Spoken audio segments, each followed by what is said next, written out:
ओम रामाय रामभद्राय रामचंद्राय वेदसे रघुनाथाय नाथाय सीताया पते नमः। महाप्रभु समस्तंकर कल्याण करमु। जय श्री राम।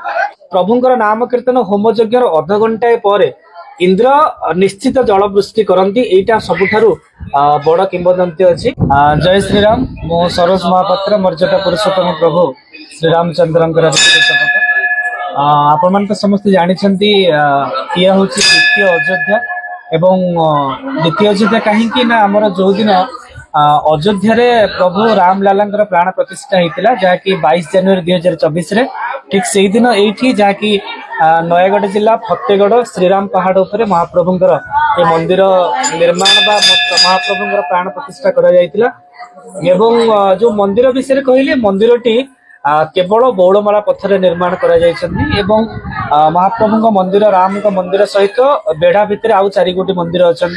सूर्य नारायण मंदिर अच्छा, गणेश भगवान मंदिर अच्छा, चंद्रशेखर महादेव मंदिर अच्छा, प्रभुंर जे परम भक्त प्रभु बजरंगबली वीर हनुमान मंदिर अच्छा। सबुठारु बड़ कथा हूँ जगार महात्मा विषय जदि कहुब ताले 1912 मसीह सुदर्शन महाराज दारू एठी जाइथिला एवं दीर्घ वर्ष धरी जहाँकि पुरुष धरी ये पहाड़ उपरे गिरी गोवर्धन को पूजा अर्चना करा जाउतिला। तो जेहेतु ये कृषिजात अंचल जेतेबेले एठी वर्षार अभाव पड़े ये फतेगढ़ ग्रामवासी हुंतु बा आखबाकी ग्रामवासी समस्त एकत्रित ही एठी आसी प्रभु को नाम कीर्तन करने सहित होम यज्ञ हुए एवं प्रभुंर नाम कीर्तन होम यज्ञ अध घंटाए पर इंद्र निश्चित जल वृष्टि करती। एटा सबुठारु बड़ किंवदंती अच्छी। आउ बाकी रहा मंदिर कथा जे प्रभुंकर प्रभु मर्यादा पुरुषोत्तम श्रीरामचंद्रंकर 9 दिन धरी एटी प्रभुंकर जन्मदिन जन्मोत्सव पालन करे जहाँ राम नवमी बोली कहूचे। जेते संख्यार एठी भक्त माने आसंती समस्त भक्त मान किभली महाप्रभु को दर्शन करेंगे से प्रति श्रीराम सेवा परिषद ट्रस्ट जो गठन करा जायछि समस्त सदस्य माने तत्परता था। अनेक गुड़िए भलेंटियर ऑर्गेनाइजेशन सहयोग करती एवं लक्षाधिक भक्त मान भिड़ हुए। आम मान मुख्य उद्देश्य है जो दूर दूरांतर ओडिशा हो बा ओडिशा बाहर जो भक्त मैंने आसुच्च समस्ते किभली भाव महाप्रभु दर्शन रु वंचित हेबेनि से संपूर्ण ध्यान दिखाई समस्ते महाप्रभु को दर्शन करुछंती। एवं मंदिर रे प्रतिदिन दिन 12 ରୁ 2ଟା पर्यंत ये आनंद बजार रे प्रभुंकर प्रसाद मिलूची समस्ते प्रसाद सेवन करें।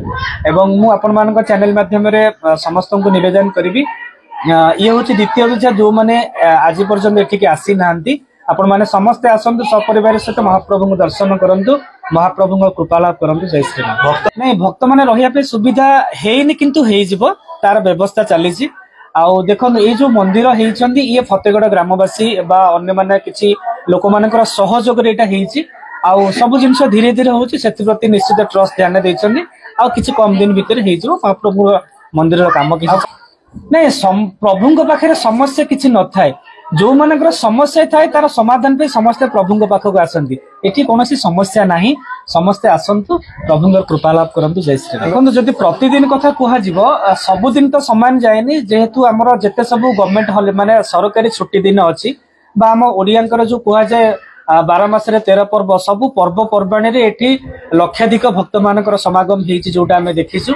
आ बाकी अन्य दिन सबुदिन कथा कहबा गले निहाती 5000 ରୁ 10000 लोक दैनिक एठी समागम होती प्रभु को दर्शन करने। आमे समस्त इच्छा मध्य अच्छी देखो सरकार चाहिए सबु जिनसर उन्नतीकरण हो पारिबो एवं यथा संभव आवश्यक ठारू अधिक हो पारिबो।